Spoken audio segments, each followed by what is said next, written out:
Hello दोस्तों, कैसे हैं आप लोग। उम्मीद करते हैं अच्छे होंगे। दोस्तों, इस वीडियो में सामान्य अध्ययन प्रैक्टिस सेट पेपर देखने वाले हैं। यह वीडियो बीपीएससी ट्री 4.0 के लिए अत्यंत आवश्यक है, तो आप लोग लास्ट तक जरूर बने रहिएगा। तो चलिए शुरू करने से पहले यदि आप नए हैं तो चैनल को सब्सक्राइब कर लीजिए, बेल आइकन को प्रेस कर दीजिए और एक बार वीडियो को शेयर कर दीजिए। फर्स्ट है कि जोग जलप्रपात भारत का सबसे ऊँचा जलप्रपात है, जिसे अन्य किस नाम से जाना जाता है। तो तीसरा ऑप्शन गरसोप्पा जलप्रपात। जोग फॉल्स को गरसोप्पा के नाम से भी जाना जाता है, जो कर्नाटक के शिमोगा जिले के जो है सागर तालुक के पास पश्चिमी घाट में स्थित शरावती नदी पर स्थित एक झरना या जलप्रपात है। यह भारत का दूसरा सबसे ऊंचा जलप्रपात है। कुंचिकल जलप्रपात जो है 455 मीटर ऊंची भारत का सबसे ऊंचा जलप्रपात है। यह कर्नाटक में वाराही नदी के निकट स्थित है। नेक्स्ट है कि बांस, भुज, साल, स्प्रूस और शीशम प्रकार के वनों में पाए जाते हैं। फर्स्ट शीतोष्ण पर्णपाती। शीतोष्ण पर्णपाती वन जो है शीत एवं उष्मा वाले क्षेत्रों में पाए जाते हैं। ठीक है, वे शुष्क मौसम में अपने पत्ते गिराते हैं। वहाँ के सामान्य पेड़ ओक, बांस, भुज और स्प्रूस आदि हैं। ठीक है, नेक्स्ट फिर है कि राष्ट्रीय राजमार्ग विकास परियोजना के अंतर्गत विकसित किए जाने वाला पूर्व पश्चिम कॉरिडोर कहाँ से कहाँ तक है। तो 43 का फर्स्ट यानी सिलचर से पोरबंदर। तो देखिए, उत्तर दक्षिण गलियारा श्रीनगर को कन्याकुमारी 4000 किलोमीटर से जोड़ता है, एवं पूर्व पश्चिम गलियारा सिलचर को पोरबंदर यानी 3300 किलोमीटर से जोड़ता है।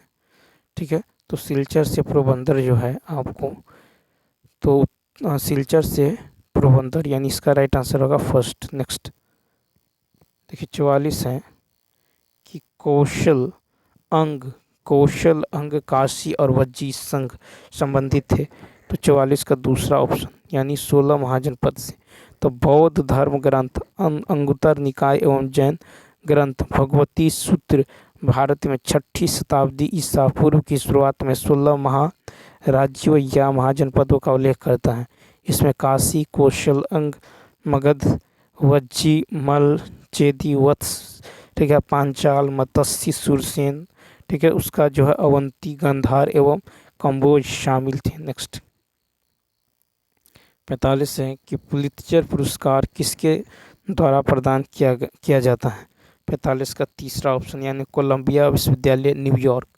ठीक है, तो 45 का होगा तीसरा ऑप्शन। तो देखिए, पुलित्जर पुरस्कार जो है अमेरिकी पत्रकारिता, पत्र व संगीत में उत्कृष्ट सार्वजनिक सेवा एवं उपलब्धि हेतु प्रदान किया जाता है। ठीक है, उसके बाद देखिए कि यह एक समाचार पत्र के प्रकाशक जोसेफ पुलित्जर के नाम से दिया जाता है, जिन्होंने एक पत्रकारिता स्कूल शुरू करने एवं पुरस्कार जो है स्थापित करने के लिए कोलंबिया विश्वविद्यालय न्यूयॉर्क को जो है अपनी वसीयत में पैसे दिया था। यह पुरस्कार की स्थापना 1917 में की गई। नेक्स्ट है कि निम्नलिखित में से कौन सा आग्नेय चट्टान है। तीसरा ऑप्शन डोलोमाइट। तो आग्नेय चट्टान ग्रीष्म शब्द से आग के लिए जो है गर्म। ठीक है, तो आग्नेय चट्टान गर्म पिघली हुई चट्टान, ठीक है, मैग्मा के क्रिस्टलीकरण व जमने पर बनती हैं। डोलोमाइट चट्टान को 50% से अधिक खनिज डोलोमाइट से बना तलछटी कार्बोनेट चट्टान के रूप में परिभाषित किया जाता है।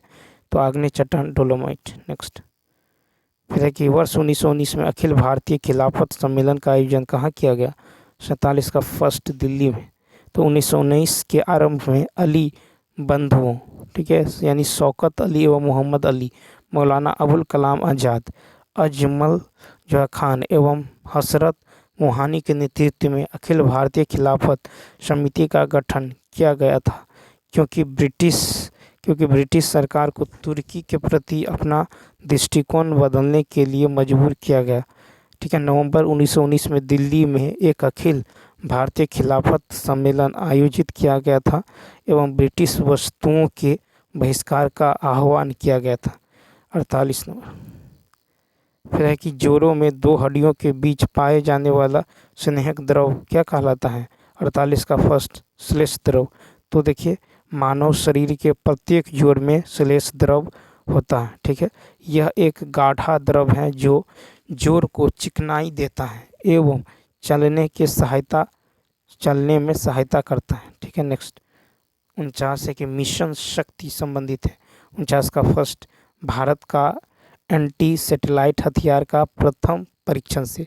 तो रक्षा अनुसंधान एवं विकास संगठन जो है DRDO ने भारत का पहला एंटी सैटेलाइट मिसाइल परीक्षण मिशन शक्ति का सफलतापूर्वक संचालन किया है। ठीक है, इसे 27 मार्च 2019 को ओडिशा के डॉक्टर APJ अब्दुल कलाम द्वीप से लॉन्च किया गया था। इंटरसेप्टर मिसाइल 2 ठोस रॉकेट बूस्टर वाली 3 चरणों वाली मिसाइल थी। नेक्स्ट 50 है कि अप्रैल 1929 में किसने केंद्रीय असेंबली में बम फेंका था।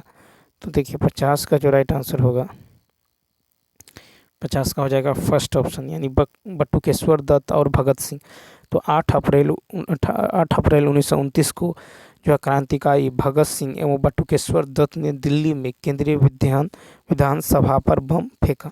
ठीक है, तो 50 का हो जाएगा आपको फर्स्ट।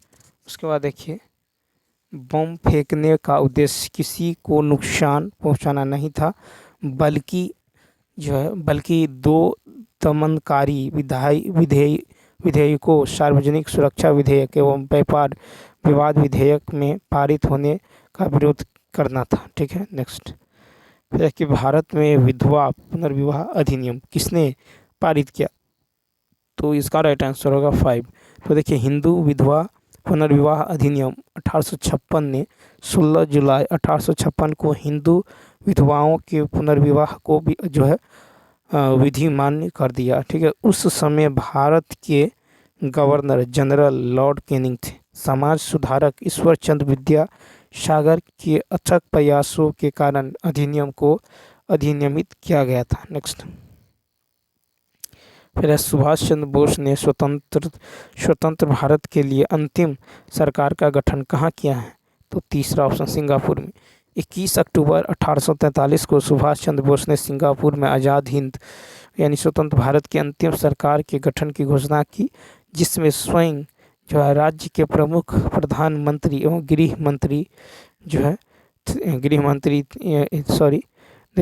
जिसमें स्वयं जो है राज्य के प्रमुख प्रधानमंत्री एवं युद्ध मंत्री थे। उन्हें इंडियन इंडिपेंडेंस लीग का अध्यक्ष एवं INA का नेता बनाया गया, जिसे लोकप्रिय रूप से आज़ाद हिंद फौज कहा जाता है। नेक्स्ट है कि भारत के पूर्वी तट में ज़्यादातर किस प्रकार की मिट्टी पाई जाती है। दूसरा ऑप्शन जलोढ़। तो जलोढ़ मिट्टी पूर्वी तट के नदी डेल्टा में पाई जाती है। यह मिट्टी विशेष रूप से महानदी गोदावरी, कृष्णा एवं कावेरी नदी द्वारा बनाए गए डेल्टा में पाई जाती है। जलोढ़ मिट्टी का निर्माण नदियों द्वारा अपने प्रवाह के दौरान ऊपरी प्रवाह से निचले मार्ग की ओर जो है किए निक्षेपों से होता है। नेक्स्ट है कि निम्नलिखित में से कौन सा विकल्प जो है मच्छरों के जीवन चक्र के 4 चरणों का सही क्रम दर्शाता है। 54 का होगा फर्स्ट, अंडा, लार्वा, प्यूपा, पूर्णक। तो देखिए मच्छर अपने जीवन चक्र के दौरान 4 अलग अलग जो है चरणों में पूरी तरह से जीवन चक्र से गुजरते हैं। अंडा, लार्वा, प्यूपा, वयस्क के रूप में। 55 नंबर देखिए फिर कि निम्नलिखित में से कौन सा विकल्प टोंगिया प्रणाली का उचित वर्णन करता है। तो तीसरा ऑप्शन। ठीक है, क्या हो जाएगा तीसरा, यानी यह जो है लगाए गए पेड़ों की पंक्तियों के बीच कृषि फसलों को उगाने की एक प्रणाली है। ठीक है, तो 19वीं शताब्दी के मध्य में यहाँ पहली बार टोंगिया प्रणाली का अभ्यास किया गया था। ठीक है, ताउंग म्यांमार में स्थित एक पहाड़ी और या का अर्थ खेती। ठीक है, अब चलिए देखते हैं नेक्स्ट क्वेश्चन नंबर 56। देखिए 56 है कि आवर्त सारणी में किसी समूह में नीचे जाने पर कौन सा गुण नहीं बदलता है। तो 56 का तीसरा ऑप्शन संयोजकता। संयोजकता किसी परमाणु के सबसे बाहरी कक्षा में उपस्थित इलेक्ट्रॉनों की संख्या पर निर्भर करती है। आवर्त सारणी में किसी आवर्त में संयोजकता पहले बढ़ती है फिर घटती है। समूह में नीचे जाने से कोई परिवर्तन नहीं होता। फिर है कि गठिया, जोड़ों के दर्द और पैर की बीमारी से पीड़ित जो है हाथियों के लिए हाइड्रोथेरेपी जो है उपकेंद्र खाली स्थान में है। 57 का फर्स्ट मथुरा। तो भारत सरकार ने उत्तर प्रदेश के मथुरा में एक वन्य जीव जो है एक वन्य जीव SOS हाथी अस्पताल में गठिया, जोड़ों के दर्द एवं पैर की बीमारियों से पीड़ित हाथियों के लिए जो है अपना पहला विशेष हाइड्रोथेरेपी उपचार केंद्र खोला। हाइड्रोथेरेपी पुरानी जो है मांसपेशियों के दर्द से राहत देने के साथ साथ जो है मांसपेशियों की जो है याददाश्त को इसके प्राकृतिक जो है प्रतिरोध के साथ जो है पुनर्निर्माण करने में मदद करती है। नेक्स्ट फिर है कि पूना समझौता का संबंध किससे था? तो दूसरा ऑप्शन पिछड़े वर्गों के लिए चुनावी सीटों के आरक्षण। ठीक है, तो यहाँ पे जो हो जाएगा पिछड़े वर्गों 58 का दूसरा ऑप्शन। तो 1832 में BR अम्बेडकर ने महात्मा गांधी के साथ पूना समझौता पर बातचीत की। पूना पैक्ट की पृष्ठभूमि अगस्त 1932 का सांप्रदायिक अधिनियम था जिसने दलित वर्गों के लिए एक अलग निर्वाचक मंडल प्रदान किया। नेक्स्ट सीमा सड़क संगठन खाली स्थान के अंतर्गत आता है। फर्स्ट रक्षा मंत्रालय। 2015 के रक्षा मंत्रालय के नियंत्रण में कार्य करते हुए सीमा सड़क संगठन यानी BRO देश के सीमावर्ती क्षेत्रों में जो है कठिन व दुर्गम क्षेत्रों को कनेक्टिविटी प्रदान करने हेतु सड़क निर्माण में लगा हुआ। नेक्स्ट फिर है कि मेची नदी किस नदी की सहायक नदी है? तीसरा महानंदा। मेची नदी नेपाल एवं भारत से होकर बहने वाली एक जो है सीमा पार नदी है। यह महानंदा नदी की एक सहायक नदी है। फिर निम्नलिखित विकल्पों में से दी गई नृत्य शैलियों में से कौन सी सबसे संबंधित राज्य के साथ सुमेलित है? 61 का तीसरा ऑप्शन गौर छत्तीसगढ़। तो देखिए छत्तीसगढ़ के बस्तर के पठार में गौर मारिया नृत्य किया जाता है। यह विवाह के अवसर पर किया जाता है। नेक्स्ट फिर है कि पर्यावरण की रक्षा के लिए पहला आधिकारिक अंतर्राष्ट्रीय कदम निम्नलिखित में से कौन सा था? 62 का तीसरा ऑप्शन यानी स्टॉकहोम सम्मेलन। तो स्टॉकहोम में जो है पर्यावरण पर 1972 का जो है संयुक्त राष्ट्र सम्मेलन पर्यावरण को एक प्रमुख विषय बनाने वाला पहला विश्व सम्मेलन था। ठीक है, अब देखिए सम्मेलन के परिणाम स्वरूप इन चिंताओं के लिए एक प्रबंधन निकाय का गठन भी हुआ जिसे बाद में संयुक्त राष्ट्र पर्यावरण कार्यक्रम यानी UNEP कहा गया। नेक्स्ट है कि पुरानी किताबों में पन्नों के भूरे होने की प्रक्रिया खालिस्तान कहा जाता है। 63 का तीसरा यानी। तो देखिए फॉक्सिंग एक शब्द है जो पुराने कागज के दस्तावेजों पर उम्र से संबंधित जो धब्बे एवं भूरे रंग का वर्णन करता है। कागज मुख्य रूप से सफ़ेद सेलुलोज से बना होता है लेकिन इसमें लकड़ी में उपस्थित लिग्निन भी होता है जो हवा एवं सूरज की रोशनी के संपर्क में आने पर कागज को ठीक है पीला या भूरा कर देता है। नेक्स्ट धर्म सभा का संस्थापन निम्नलिखित में से कौन था? 64 का तीसरा ऑप्शन राधाकांत देव। तो देखिए धर्म सभा का गठन 1830 में कलकत्ता में राधाकांत देव ने किया था। इस संगठन की स्थापना मुख्य रूप से राजा राम मोहन राय एवं हेनरी डेरोजियो जैसे नायक के नेतृत्व में जो है चल रहे सामाजिक सुधार आंदोलन का सामना करने हेतु की गई थी। नेक्स्ट उसके बाद है कि महंगी या दुर्लभ मुद्रा से तात्पर्य उस धन से है जिसे खाली स्थान के कारण प्राप्त करना कठिन है। 65 का दूसरा ब्याज की उच्च दर। तो देखिए डियर मनी पॉलिसी केंद्रीय बैंक द्वारा एक जो है मौद्रिक नीति को संदर्भित करती हैं जहां केंद्रीय बैंक जो है उच्च ब्याज दरें निर्धारित करता है ताकि वास्तविक आय और इसलिए लोगों की क्रय शक्ति को कम करने के लिए आम जनता को आसानी से क्रेडिट उपलब्ध न हो। ठीक है, अर्थव्यवस्था में मुद्रास्फीति के समय सरकार द्वारा ऐसी नीति का उपयोग किया जाता है। नेक्स्ट फिर है कि दुल्हनों द्वारा पहनी जाने वाली पोटलोई पोशाक किस राज्य से संबंधित है? तो पांचवा ऑप्शन। तो देखिए पोटलोई मणिपुर की पारंपरिक दुल्हन की पोशाक है जो भावी दुल्हन को आकर्षक लुक देती है। बेलनाकार आकार में इसके ऊपर पहने गए बेल्ट, ब्लाउज एवं अति आंतरिक परिधान पर सिला होता है। नेक्स्ट है कि 1861 में भारतीय पुरातत्व सर्वेक्षण की स्थापना खालिस्तान के द्वारा की गई थी। तो फर्स्ट अलेक्जेंडर कनिंघम। भारतीय पुरातत्व सर्वेक्षण यानी ASI संस्कृति मंत्रालय से है। इसकी स्थापना जो है अपने वर्तमान स्वरूप में 1861 में तत्कालीन वायसराय लॉर्ड कैनिंग की सहायता से सर अलेक्जेंडर कनिंघम द्वारा की गई थी। ठीक है, नेक्स्ट देखिए उसके बाद है कि निम्नलिखित में से किसने 16 अगस्त 1946 को प्रत्यक्ष कार्रवाई दिवस यानी डायरेक्ट एक्शन डे के रूप में मनाया है? 68 का तीसरा ऑप्शन यानी मुस्लिम लीग।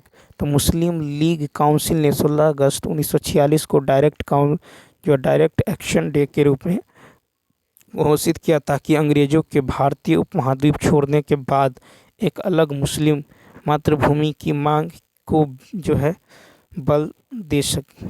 ठीक है, उसके बाद देखिए फिर है उनका मुख्य उद्देश्य मुस्लिम बहुमत के साथ एक अलग देश को प्राप्त करना था। उसके बाद देखिए 69 है कि एल्युमिनियम को जंग से बचाने के लिए इसकी सतह पर एल्युमिनियम ऑक्साइड, ठीक है, एल्युमिनियम ऑक्साइड की एक मोटी परत के निर्माण की प्रक्रिया खालिस्तान कहलाती है। तो दूसरा ऑप्शन यानी एनोडीकरण। ठीक है, एनोडीकरण। तो देखिए एनोडाइजिंग एक विद्युत रासायनिक प्रक्रिया है जो धातु की सतह को एक सजावटी, टिकाऊ, संरक्षण प्रतिरोधी एनोडिक ऑक्साइड फिनिश में परिवर्तित करती है। ठीक है, और एनोडिक ऑक्साइड संरचना एल्युमिनियम, ठीक है, एल्युमिनियम सबस्ट्रेट से निकलती हैं एवं पूरी तरह से एल्युमिनियम ऑक्साइड से बनी होती हैं। नेक्स्ट 70 है कि ब्रेड को फुलाने के लिए इनमें से कौन सी सामग्री मिलाई जाती है? तीसरा यीस्ट। तो खमीर यानी यीस्ट का उपयोग ब्रेड फुलाने के लिए किया जाता है। यीस्ट कोशिकाओं और कार्बन डाइऑक्साइड गैसों का उत्पादन करने हेतु आटे में शर्करा एवं ऑक्सीजन का उपयोग जो है करते हैं। ठीक है, अब चलिए जो मैथ का क्वेश्चन छूटा हुआ उसे देखते हैं। Question number 31। अब देखिए मैथ और रीजनिंग का क्वेश्चन छूटा हुआ है। यहाँ से जो है क्वेश्चन नंबर देखिए यहाँ 31 है कि किसी दुकान द्वारा विगत 30 दिनों में औसत लाभ 450 रुपये प्रतिदिन है और अगर आरंभ के 20 दिनों में औसत लाभ जो है 20, ठीक है, औसत लाभ 20 दिनों में औसत लाभ 300 रुपये हैं तो अंतिम 10 दिनों में औसत लाभ कितना होगा? ठीक है, तो अंतिम 10 दिनों में औसत लाभ क्या होगा? तो यहाँ पे देखिए 20 दिनों का औसत लाभ 20 है। ठीक है, 20 दिनों का औसत लाभ कितना है? 20। ठीक है, 20 दिनों का औसत लाभ 20 है। ठीक है, औसत लाभ 300 रुपये हैं। तो 20 दिनों में औसत लाभ 20 दिनों में औसत लाभ 300 रुपये है। तो देखिए यहाँ पे क्या करेंगे, तो अंतिम 10 दिनों का माध्य निकाल लेते हैं। और ठीक है, तो अंतिम 10 दिनों का जो है ये माध्य निकल जाएगा आपको 30 गुने 450।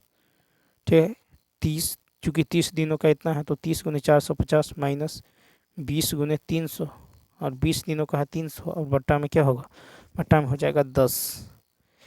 ठीक है, तो ये हो जाएगा आपको 0 0 5 तिया 15 4 तिया 12 और 1 13 माइनस यहाँ पे हो जाएगा 6000। ठीक, और बट्टा में हो जाएगा आपको 10 यानी ये हो जाएगा 7500 बट्टा में 10 यानी कितना होगा? 750। इसका राइट आंसर होगा फर्स्ट। नेक्स्ट फिर देखिए इसको सॉल्व करना है। यहाँ पे है आपको 25 प्लस 20 माइनस यहाँ पे देखिए 5 चौका 20 तो ये हो जाएगा कितना? 8 हो जाएगा। फिर ये 8 से 8 कैंसिल हो जाएगा।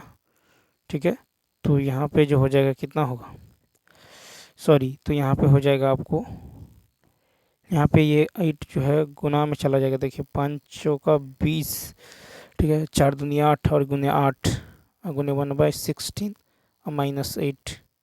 ठीक है, माइनस कितना होगा 8 हो जाएगा, -8। तो यहाँ पे जो हो जाएगा देखिए 8 दूनी 16 फिर 2 चौका 8 तो 20 - 4 20 - 4 और 20 - 4 -8 तो 8 4 12। ठीक है, ये 8 4 12, 20 में से 12 गया तो कितना होगा 8।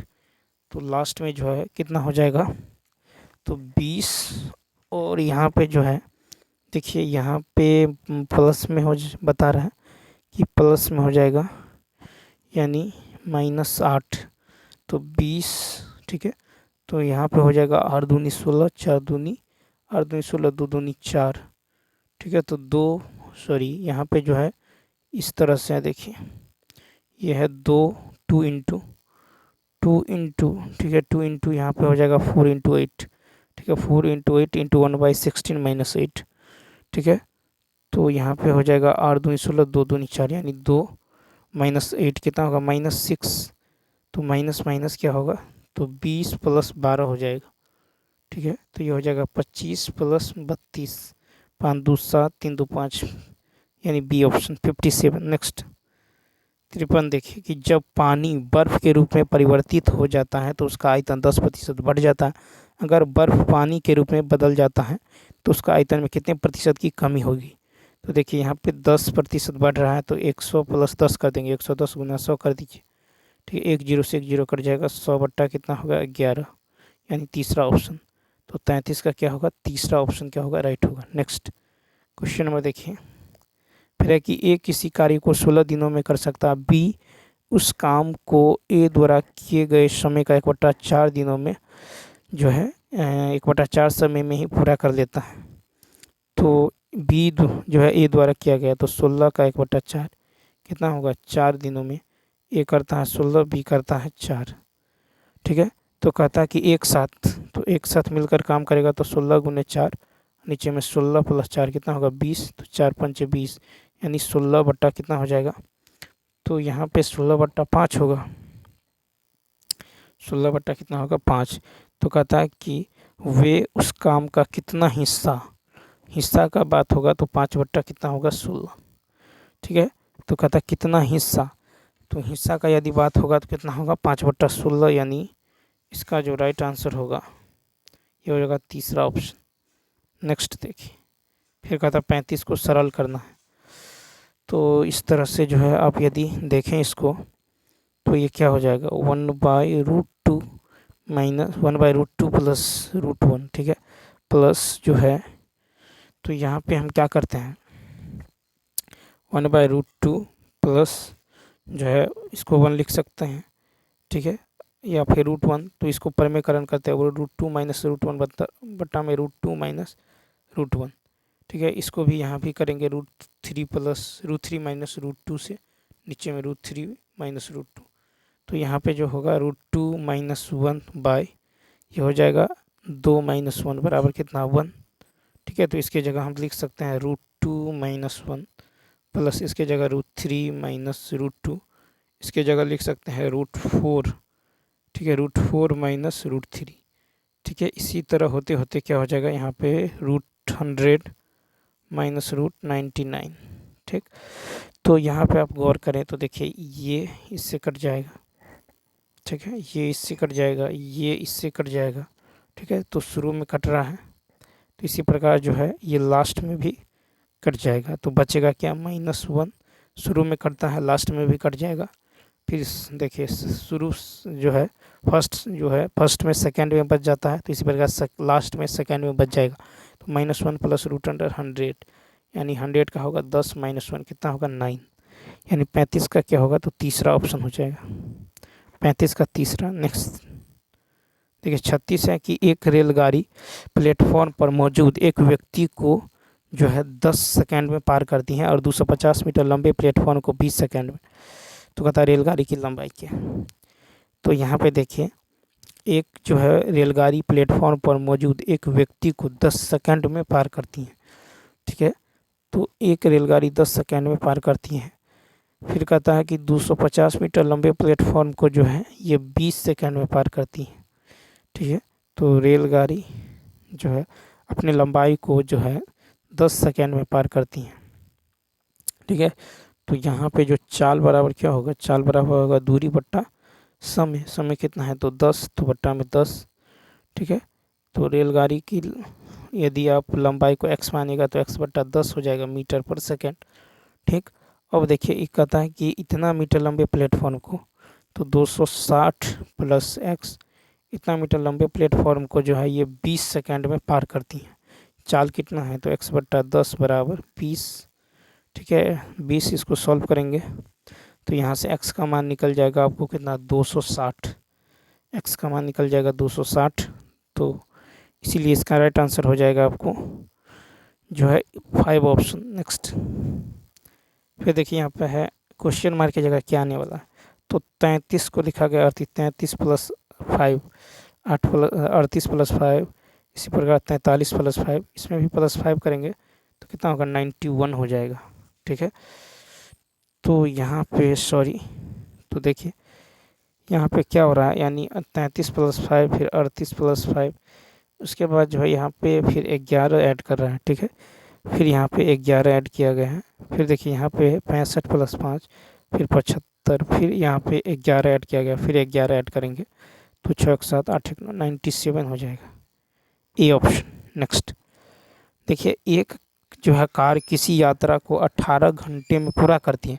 वह यात्रा के पहले आधा भाग को 40 किलोमीटर की चाल से और शेष आधा भाग को 50 किलोमीटर की चाल से जो है पूर्ण करती हैं। ठीक है, तो पूरी यात्रा के दौरान तय की गई दूरी क्या होगा, तो देखिए पूरी यात्रा के दौरान तय की गई दूरी आपको निकलना है, तो ये हो जाएगा आपको पहले आधा। ठीक है, तो यहाँ पे हम क्या करेंगे 40 गुने 50। ठीक है, 40 गुने कितना हो जाएगा 50 हो जाएगा।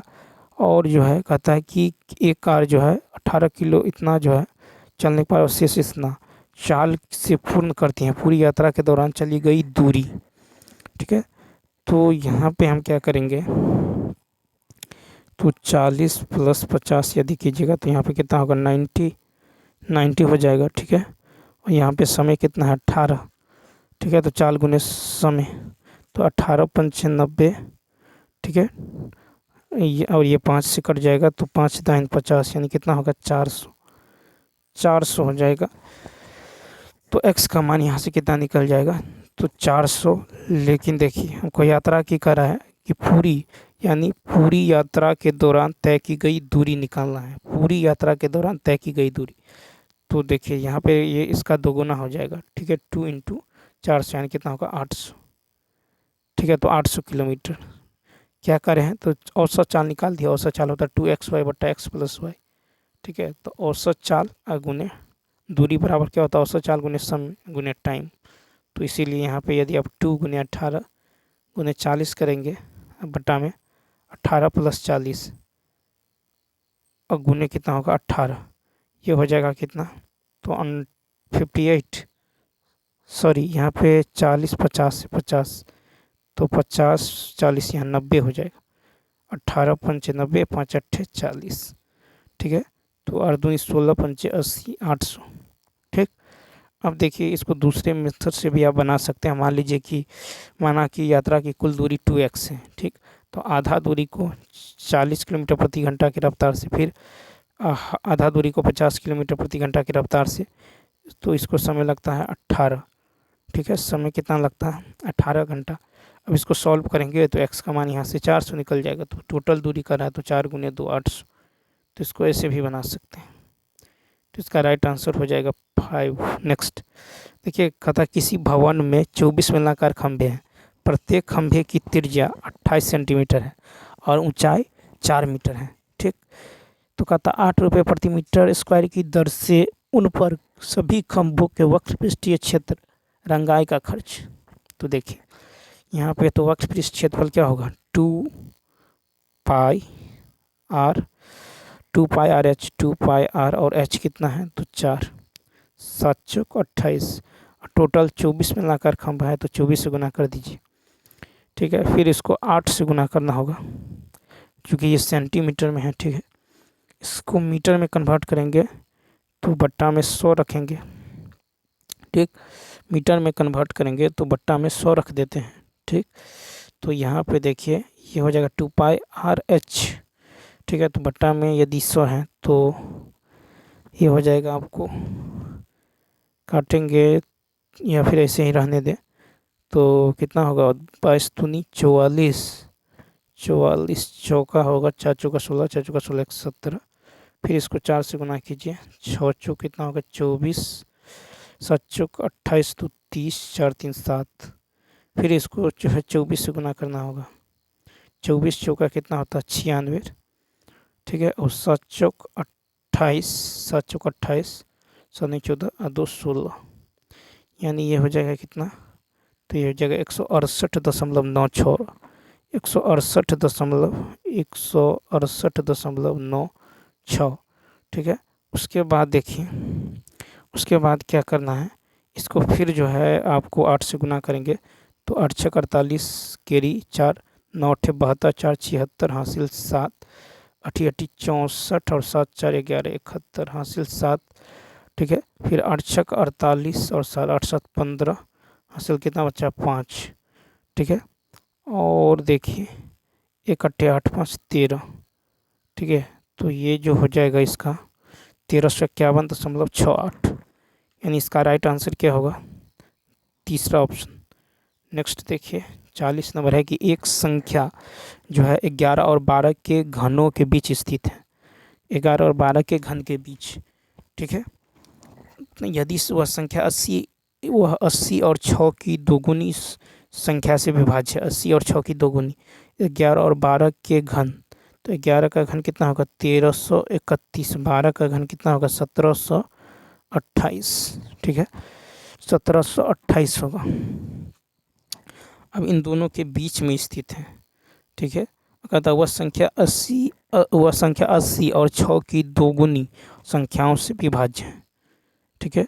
तो वह संख्या जो है 80 और वह संख्या जो है 80, वह संख्या जो है कहता यदि वह संख्या 80 और 6 की दोगुनी, 80 और 6 की दोगुनी, तो देखिए 80 और 6 दोनों की दोगुनी, तो 80 का दोगुनी 108, 6 का दोगुना 12, इसका एलसीएम ले लीजिए, ये हो जाएगा आपको कितना 480।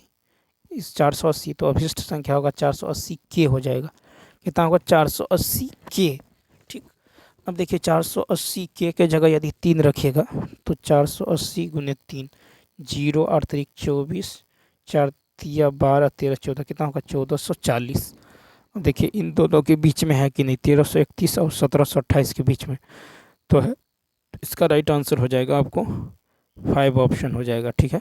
तो चलिए दोस्तों इस वीडियो में इतना ही। यदि यह वीडियो अच्छा लगा हो तो लाइक शेयर और सब्सक्राइब करना ना भूलें। तो चलिए मिलते हैं नेक्स्ट वीडियो में। Thanks for